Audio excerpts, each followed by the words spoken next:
Hello, this is Stephanie Rempel. I'm presenting on Eyewitness Testimony for PSY 105, Introduction to Psychology. Examining the accuracy and patterns within eyewitness testimony can help us better understand the processes of how we learn about the world and remember what happens.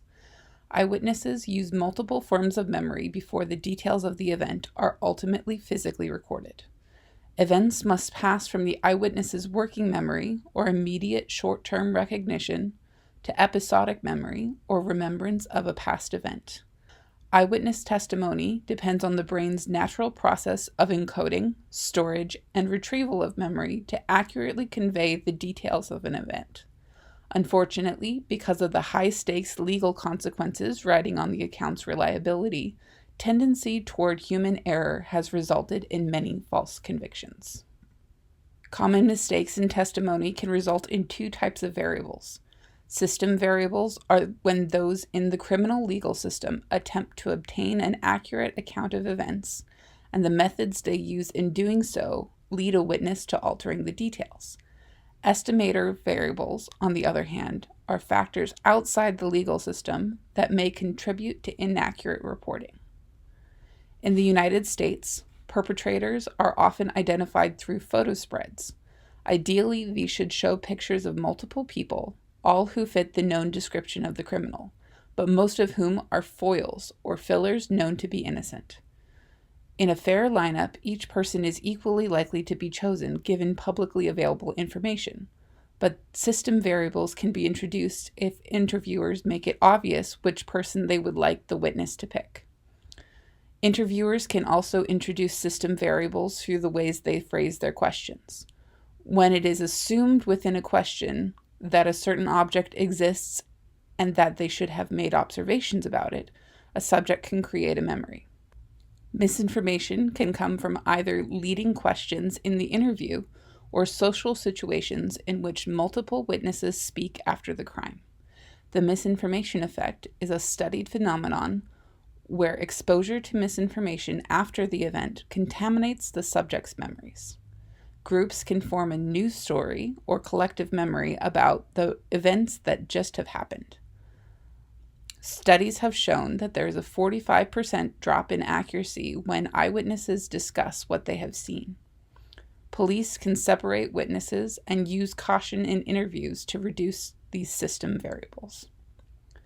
Estimator variables are those outside of the legal system's control. If the crime happened in poor viewing conditions or the witness has poor eyesight, their memory can be inaccurate. Similarly, stressful witnessing experiences can reduce accuracy. If it has been too little time to process viewing information or too much time to remember accurately, it can affect the testimony. Witnesses have also been found to be less accurate in identifying subjects if the subject is not of their same race. Humans have tendencies to forget events that happened to them, remember events that did not happen, forget people they once knew, and mix up details across time and space.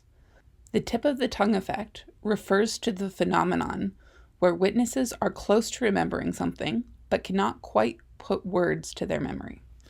Details can also be generalized through schemata, the memory templates we use to help spend less energy remembering things. Specifics of common items, like what the bookshelves looked like in a library, can be misremembered because the witness only stored the general idea that there were bookshelves. Studies have been done on false memories, or especially large errors in human memory that deserve a class of their own. In these studies, subjects were told of 4 events, some of which had been reported by people who knew them and one that had been made up by the researchers. When asked whether they remembered the events, 25% remembered the false memory. If they were told that a computer reported that they had an experience, then they were also likely to develop a memory. This was called false feedback manipulation. Despite its tendencies toward inaccuracy, juries consider eyewitnesses some of the most persuasive evidence presented in court. This has resulted in many false convictions. According to the Innocence Project, 75% of DNA exoneration cases initially used flawed eyewitness testimony. Although the use of eyewitnesses is unlikely to disappear, modern methods of fair photo spreads, accurate interviewing, and DNA evidence can provide hope that inaccurate eyewitness testimony can be caught more often. This is Stephanie Rempel presenting Eyewitness Testimony for Intro to Psychology.